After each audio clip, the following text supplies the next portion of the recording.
شریف میں ارشاد فرمایا انا نحن نزلنا الذکر و انا له لحافظون، بے شک ہم نے ہی اس کو نازل کیا اور ہم ہی اس کی حفاظت کرنے والے ہیں۔ آسمانی کتابیں اور بھی ہیں، آسمانی صحیفے بھی ہیں، مگر ہمارے تمہارے رب نے کسی کتاب کی ذمہ داری نہیں لی۔ آسمانی کتابیں بھی ہیں، دنیاوی کتابیں بھی ہیں، انجیل بھی ہے، توریت بھی ہے، زبور بھی ہے، قرآن مجید بھی ہے۔ اللہ تعالیٰ نے صرف قرآن مجید کی ذمہ داری لی اور بلندی کو سمجھنے کے لیے ایک مثال بیان کرنی ہے۔ اگر ہم ساری کتابوں کو سمندر کے اندر ڈال دیں، توریت کو سمندر کے اندر ڈال دیں، زندہ باد زندہ باد زندہ باد، رامائن کو سمندر کے اندر ڈال دیا جائے، رام چرتمان کو سمندر کے اندر ڈال دیا جائے، بھاگوت پران کو سمندر کے اندر ڈال دیا جائے، اپنشد کو سمندر کے اندر ڈال دیا جائے، قرآن کریم و فرقان حمید کو سمندر کے اندر ڈال دیں، پھر بہت اچھے بہت اچھے، کتابوں کے نام لے کر پکارا جائے، زندہ باد زندہ باد زندہ باد، اے توریت تو آجا، اے زبور تو آجا، اے رامائن تو آجا، اے رام چرتمان تو آجا، اے بھاگوت پران تو آجا، اے اپنشد تو آجا۔ لائق صد احترام سامعین، مگر ساری کی ساری کتابیں خاموش پڑی ہوگی۔ جب قرآن شریف کو پکارا جائے گا تو اس ہندوستان کی سرزمین پر ہزاروں حفاظ کرام سینہ ٹھوک کر کھڑے ہو جائیں گے اور کہیں گے جب تک مسلمان زندہ ہے، مسلمان کے سینے میں اسلام اور قرآن زندہ ہے۔ زندہ باد، نعرہ تکبیر، نعرہ رسالت، نعرہ غوثیت، مسلک اعلیٰ حضرت، علماء اہل سنت، نعرہ تکبیر، نعرہ رسالت، زندہ باد۔ بہت اچھے بہت اچھے۔ نہ گھبراؤ مسلمانوں، ابھی خدا کی شان باقی ہے، ابھی اسلام زندہ ہے، ابھی قرآن باقی ہے۔ زندہ باد۔ کافر کیا سمجھتے ہیں جو اپنے دل میں ہنستے ہیں، ابھی تو کربلا کا آخری میدان باقی ہے۔ میرے تمہارے پیغمبر محمد رسول اللہ سارے نبیوں میں لاجواب، میرے نبی پر نازل ہونے والی کتاب قرآن مجید ساری کتابوں میں لاجواب، میرے نبی کی امت ساری امتوں میں لاجواب، میرے نبی کا لایا ہوا مذہب سارے مذہبوں میں لاجواب، میرے نبی کی امت ساری امتوں میں لاجواب، میرے نبی کی گفتار لاجواب، میرے نبی کی رفتار لاجواب۔ حضرات گرامی، اور قرآن کی بلندی کو دیکھو، اگر یہ قرآن جزدان میں لپٹ کر رحل میں سج جائے تو 30 پارہ ہے، دیکھنا اس کے بارے میں ہے جو آمینہ کی گود میں آنچل رحمت اوڑھ لے، وہ آمینہ کا ماہ پارہ ہے۔ ایک چپ ہو جائے، ایک بول دے، جو چپ ہو جائے وہ کلام پاک ہے اور جو بول دے وہی رسول پاک ہے۔ زندہ باد زندہ باد۔ دو چہرے ہیں، ایک تو تلاوت کے لیے اور ایک زیارت کے لیے۔ جس کی تلاوت کی جائے اسے کلام اللہ کہتے ہیں اور جس کا جلوہ دیکھا جائے اسی کو محمد رسول اللہ کہتے ہیں۔ میرے رب نے قرآن کی ایسی حفاظت کی، ایسی حفاظت کی، اگر جس نے قرآن کے تحفظ کے لیے اپنی جان لٹا دی، میرے رب نے اس کی بھی حفاظت فرما دی۔ آئیے ایسا ہی ایک واقعہ آپ کے روبرو پیش کر دوں۔ ایک غریب مسلمان تھا جس کا نام عبد الرحیم تھا، مگر وہ صوم و صلات کا پابند تھا۔ معمول ایک یہودی کا نوکری کیا کرتا تھا، معمول یہ تھا جب صبح بیدار ہوتا تو قرآن کریم کی تلاوت کیا کرتا تھا، پھر قرآن کریم کی تلاوت کیا کرتا تھا۔ یہودی نے ایک دن دیکھا، 2 دن دیکھا، 2-4 مہینے دیکھا، اس سے رہا نہ گیا۔ وہ کہنے لگا، او مسلمان، تو رہتا میرے یہاں، کھاتا میرے یہاں، پیتا میرے یہاں، اور کلمہ اپنے نبی کا پڑھتا ہے، کتاب اپنے نبی پر نازل ہونے پڑتا ہے۔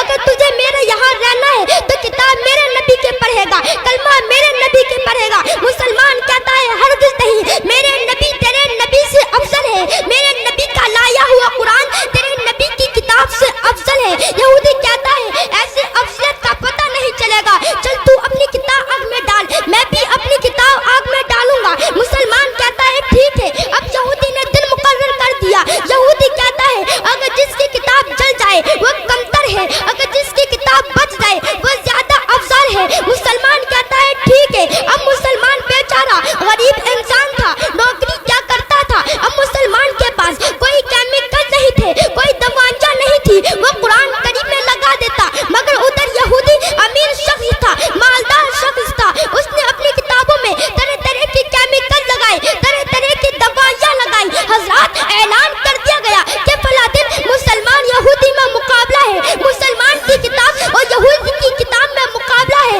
اگر جس کی کتاب چل جائے وہ دعوے میں جھوٹا ہے، اگر جس کی کتاب بچ جائے وہ دعوے میں سچا ہے، مگر وہ مسلمان سبحان اللہ سبحان اللہ سبحان اللہ، زندہ باد زندہ باد۔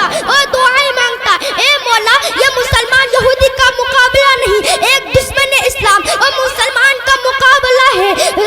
لائق عزت احترام تعظیم و تکریم سامعین، دن مدعین یعنی مقرر وقت آ گیا، لاکھوں کی تعداد میں لوگ جمع ہو گئے، آگ بھڑکا دی گئی، یہودی اپنی کیمیکل لگائی ہوئی کتاب لے کر پہنچ گیا، مسلمان بھی اپنی کتاب لے کر پہنچ گیا۔ مسلمان کہتا ہے عبد الرحیم چل تو اپنی کتاب آگ میں ڈال، میں بھی اپنی کتاب آگ میں ڈالتا ہوں۔ جناب عبد الرحیم کہتے ہیں تو اپنی کتاب آگ میں ڈال سکتا ہے مگر میں اپنی کتاب آگ میں نہیں ڈال سکتا۔ یہودی کہتا ہے کیوں؟ تو مسلمان جواب دیتا ہے آگ میں ڈالنا بے ادبی ہے، تو اپنی کتاب آگ میں لے کر کود جا، میں بھی اپنی کتاب آگ میں لے کر کودتا ہوں۔ اگر تو دعوی میں جھوٹا ہوگا وہ جل کر راکھ ہو جائے گا، اور تو دعوی میں سچا ہوگا وہ بچ جائے گا۔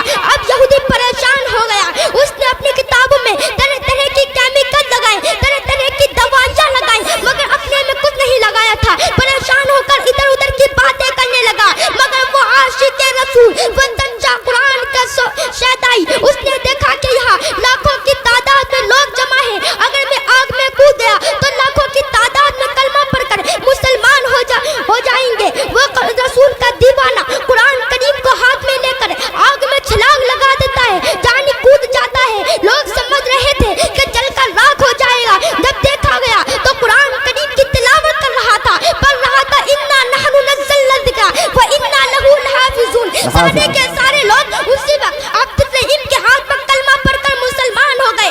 یہ ہے قرآن کی عظمت، یہ ہے قرآن کے اعزاز۔ اے مسلمان اگر تجھ پر کوئی پریشانی آئے تو قرآن کی تلاوت کر، اگر تو کوئی غم میں مبتلا ہے تو قرآن کی تلاوت کر، اگر تو کوئی بیماری میں مبتلا ہے تو قرآن کی تلاوت کر، اگر اپنی عظمت چاہتا ہے بہت تو اچھے قرآن کی تلاوت کر، اگر وقار چاہتا ہے تو قرآن کی تلاوت کر، اگر انقلاب چاہتا ہے تو قرآن کی تلاوت کر، اگر عرش کے کنگنوں کا سمجھنا چاہتا ہے تو قرآن کی تلاوت کر۔ اسلام کے مقدس شہزادوں یہ قرآن یہاں بھی کامیابی دلاتا ہے اور آخرت میں بھی کام آئے گا۔ یہی قرآن شکل انسان اللہ کی بارگاہ میں حاضر ہوگا، اللہ تعالیٰ اس قرآن کو جنت میں جانے کا حکم دے گا، مگر یہ قرآن جنت میں داخل نہیں ہوگا۔ پوچھا جائے گا قرآن جنت داخل کیوں نہیں ہوتا تو قرآن فرمائے گا میرے مولا میں تیرا مقدس کلام ہوں، تیرے بندوں نے مجھے پڑھا، میں ان سب کو لے کر جاؤں گا جو مجھے چومتے تھے، جو مجھے اپنے سینے میں لگایا کرتے تھے، جو میری تلاوت کیا کرتے تھے۔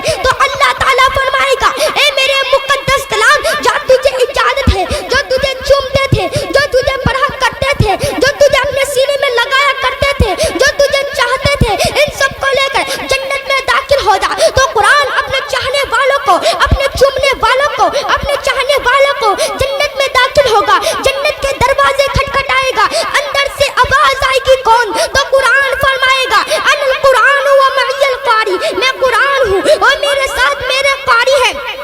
قرآن اپنے قاریوں کو لے کر جنت میں داخل ہوگا، یہ دروازے انہی کے لیے کھولے جائیں گے۔